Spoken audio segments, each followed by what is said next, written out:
that the president stressed today that diplomacy is still available, but now the Blinken-Lavrov meeting is off. You just said this future, summit between the president and Putin is not in the plans anymore. Can you help paint a picture of what exactly diplomacy looks like in terms of dealing with Russia? Well, first, the door to diplomacy still remains open, and it just, as I think our Secretary of State conveyed, it isn't the appropriate time as Russia is taking escalatory steps and preparing to invade for him to meet with the foreign minister. And it had always been the intention that any engagement with President Putin would be discussed there and potentially follow there, but there were never any specific plans or timeline really in the works for that. So it was really going to be discussed at that meeting. What diplomacy looks like, one, we're going to continue to engage with our European partners, of course, and we will continue to remain open to having diplomatic conversations if and when they de-escalate. Diplomatic conversations, so certainly between President Biden and President Putin.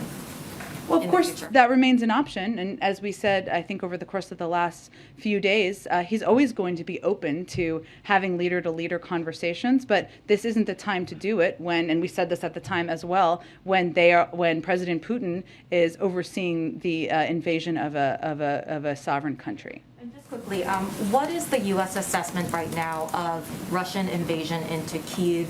Is that considered an immediate danger right now?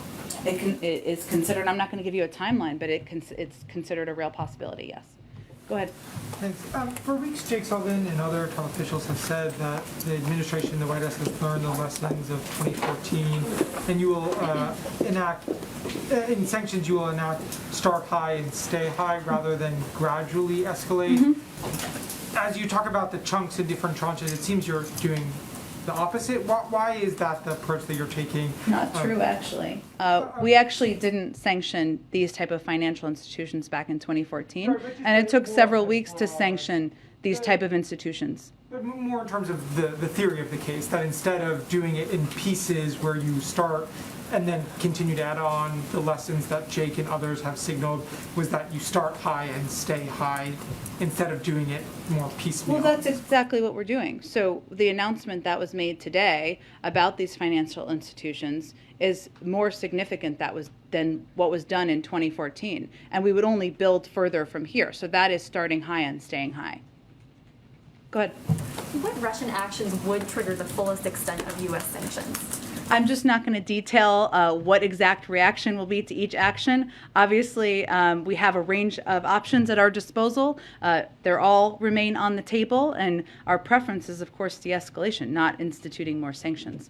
Is the administration confident that sanctions and export controls can or will be enough to deter Putin? And can you go into any more detail about what those export controls might look like? I can't go into more specifics, just a range of options are on the table, and obviously export control actions would have a significant additional impact on the economy there.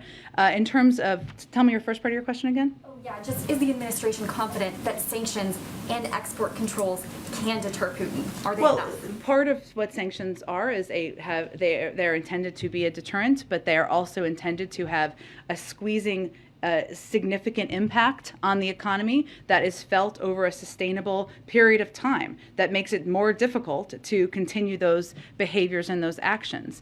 They're not intended or designed to be an end when they're initially announced. So those are the range of options we have at our disposal, and there will continue to be a growing impact. Go ahead. Thanks.